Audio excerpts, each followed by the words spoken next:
अस्सलामुअलैकुम दोस्तों, मैं हूं सैयद अली और आप देख रहे हैं सब कुछ सीखो यूट्यूब चैनल। दोस्तों, आज की इस वीडियो में हम बात करने वाले हैं कब्र में पूछे जाने वाले 3 सवाल और उनके क्या क्या जवाब हैं। तो आप इस वीडियो को आखिर तक देखते रहिए। वीडियो शुरू करने से पहले अगर आप हमारे यूट्यूब चैनल पर नए आए हैं तो चैनल को सब्सक्राइब करके बेल आइकन ज़रूर दबा दें। तो चलिए वीडियो शुरू करते हैं। दोस्तों, रसूल अल्लाह सल्लल्लाहु ताला अलैहि वसल्लम ने इरशाद फरमाया कि जब कब्र में मुर्दे को दफन किया जाता है तो उसकी कैफियत ऐसे होती है जैसे कोई पानी में डूब रहा हो, समंदर में डूब रहा हो, इस तरह की उसकी कैफियत होती है।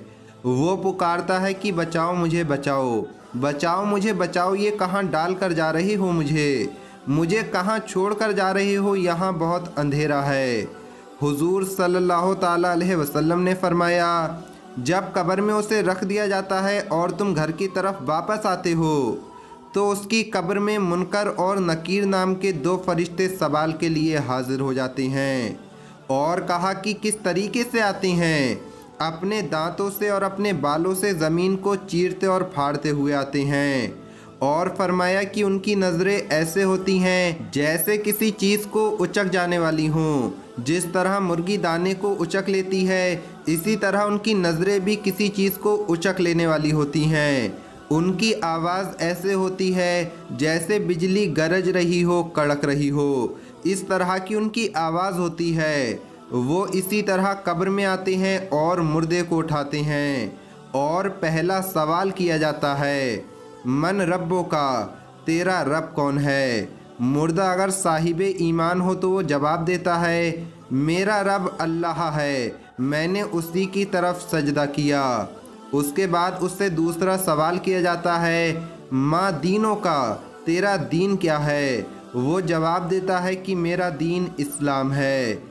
फिर उससे तीसरा सवाल किया जाता है, हुजूर सल्लल्लाहु ताला अलैहि वसल्लम के रोज़ाए नूर से और कब्र के दरमियान से पर्दे हटा लिए जाएंगे और प्यारे आका सल्लल्लाहु ताला अलैहि वसल्लम सामने होंगे और फरिश्ता हुजूर की तरफ इशारा करके कहेगा, बता तू इनके बारे में क्या कहा करता था? मुर्दा कहता है कि ये मेरे आका हैं, अल्लाह के रसूल हैं, ये मेरे आका व मौला हैं।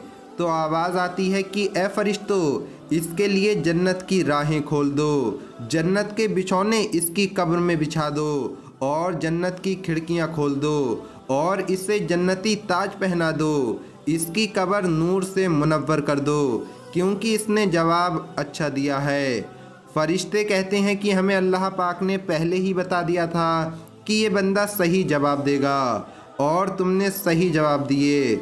उसके बाद जब मुर्दे को इनाम मिलता है तो वो कहता है, रुको, मैं अपने घर वालों को बता कर आता हूँ कि मुझे क्या इनाम मिला है, मुझे क्या तोहफ़ा दिया गया है, मैं अपने घर वालों को बता कर आता हूँ। फरिश्ते कहते हैं कि नहीं, सो जा, अब तेरे लिए राहत ही राहत है, सो जा जैसे दुल्हन सोती है, क्योंकि तूने दुनिया में अपनी नींद अल्लाह के लिए कुर्बान की, रातों में उठ उठ कर इबादत की, अब तू सो जा, तेरे लिए राहत ही राहत है। उसको सुला दिया जाता है और अगर मरने वाला बद होता है, गुनहगार होता है, तो उसकी कब्र में भी फरिश्ते आते हैं और उसे झंझोड़ कर उठाते हैं और सवाल करते हैं कि बता तेरा रब कौन है? वो कहता है, हा ला दरी, मुझे नहीं पता मेरा रब कौन है। वो दुनिया में तो सुनता है कि रब अल्लाह है, लेकिन उसको याद नहीं आ रहा होता है। रसूलुल्लाह सल्लल्लाहु ताला अलैहि वसल्लम ने इरशाद फरमाया, जो अल्लाह की तरफ सजदा करता है, जिसने अपनी दुआओं का रुख उसकी तरफ किया है, जिसने अपना माबूद उसी को माना है, उसी को जवाब याद आएगा, बाकी को जवाब याद नहीं आएगा। फिर मुर्दे से दूसरा सवाल किया जाता है, बता तेरा दीन क्या है? वो जवाब देगा, हा लादरी, मुझे नहीं पता मेरा दीन क्या है।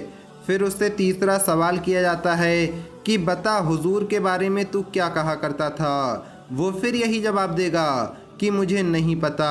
अल्लाह फरमाएगा कि इसने झूठ कहा है, इसके लिए दोज़ख की राहें बिछा दो, दोज़ख की खिड़कियां इसकी कब्र में खोल दो, इसके ऊपर आग मुसल्लत कर दो, ज़मीन को हुक्म दे दो कि वो इसे दबोच ले। फरिश्ते उससे कहते हैं कि तूने दुनिया में कुरान नहीं पढ़ा, नमाज नहीं पढ़ी।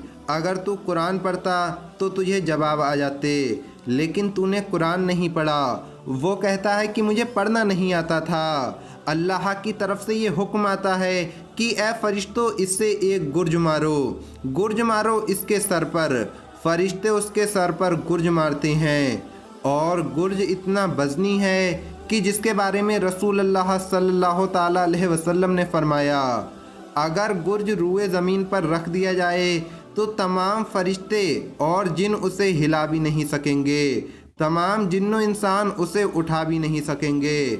इसी तरह के और भी अज़ाब में उसे मुब्तला किया जाता है, और सांप, बिच्छू और कई तरह के जहरीले जानवर उसकी कब्र में आ जाते हैं, और वो तरह तरह के अज़ाब में गिरफ़्तार हो जाता है।